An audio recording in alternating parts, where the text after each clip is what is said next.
mwanamke anayejitambua hawezi kuingia kwenye mahusiano ya aina hii tano, kwa kuwa ni mtu ambaye anajiheshimu na pia anaheshimu utu wake. Yaani kama mwanamke ataweza kuingia katika mahusiano haya matano, fahamu kabisa kwamba, au unatakiwa ujifahamu wewe mwenyewe kwamba wewe haujiheshimu na pia naweza nikasema hujitambui, kwa maana mwanamke yoyote ambaye anajitambua hawezi kuingia kwenye mahusiano kwa sababu au kwa msukumo wa mambo haya matano. Jambo la kwanza kabisa ni msukumo wa kuweza kutatuliwa shida zake. Mwanamke yeyote ambaye anajitambua hawezi kuingia kwenye mahusiano kwa sababu ya kutatuliwa shida zake. Kwa maana mwanamke anapoingia kwenye mahusiano, lengo lake kubwa huwa anataka aingie kwenye ndoa. Kwa hiyo kama anaingia kwenye mahusiano kwa sababu ya kutatuliwa shida zake, ni kwamba huyo mwanamke anakuwa hajitambui. Na pia jambo la pili, mwanamke kuingia kwenye mahusiano kwa sababu ya msukumo wa marafiki zake wanaomzunguka.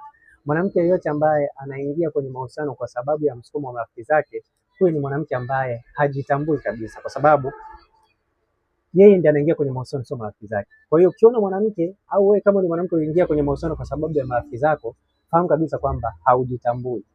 Na pia jambo la tatu, mwanamke anayejitambua hawezi kuingia kwenye mahusiano kwa sababu ya nyege. Kuna wanawake ambao wanaingia kwenye mahusiano kwa sababu alikuwa na nyege, basi anamkubalia mwanaume. Na wanawake aina hiyo mara nyingi wanapofanya mapenzi na mwanaume wanajifanya, yani wanajikuta anahisi kwamba anampenda ili hali hampendi. Yani kisa amefanya mapenzi na huyo mwanaume, yeye anachukulia feeling yake kwamba anampenda ili hali hampendi, kwa sababu ameingia kwenye mahusiano kwa sababu ya nyege. Kwa hiyo ni muhimu sana kuweza kujua kwamba mwanamke yeyote aliingia kwenye mahusiano kwa sababu ya nyege anakuwa hajitambui. Na pia aina nyingine, kuingia kwenye mahusiano kwa sababu ya bye bye time. Yaani mwanamke yeyote ambaye anajitambua hawezi kuingia kwenye mahusiano ya bye bye time.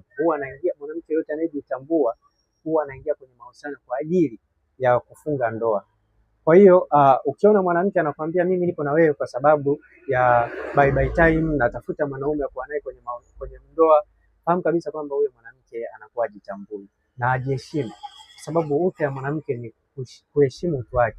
Kwa hiyo ukiona mwanamke anaingia kwenye mahusiano kwa ajili ya bye bye time, au anaingia kwenye mahusiano na mtu ambaye anajua kabisa huyu siwezi kufunga naye ndoa, ni mwanamke ambaye anakuwa hajiheshimu. Kwa hiyo ni vizuri zaidi kuweza kufahamu hilo. Ama mwanamke kuingia kwenye mahusiano kwa ajili ya kupata pesa za mwanaume.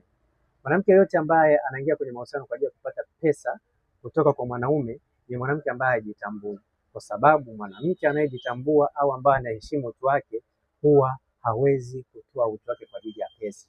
Kwa hiyo kama wewe mwanamke ushaingia kwenye mahusiano kwa ajili ya pesa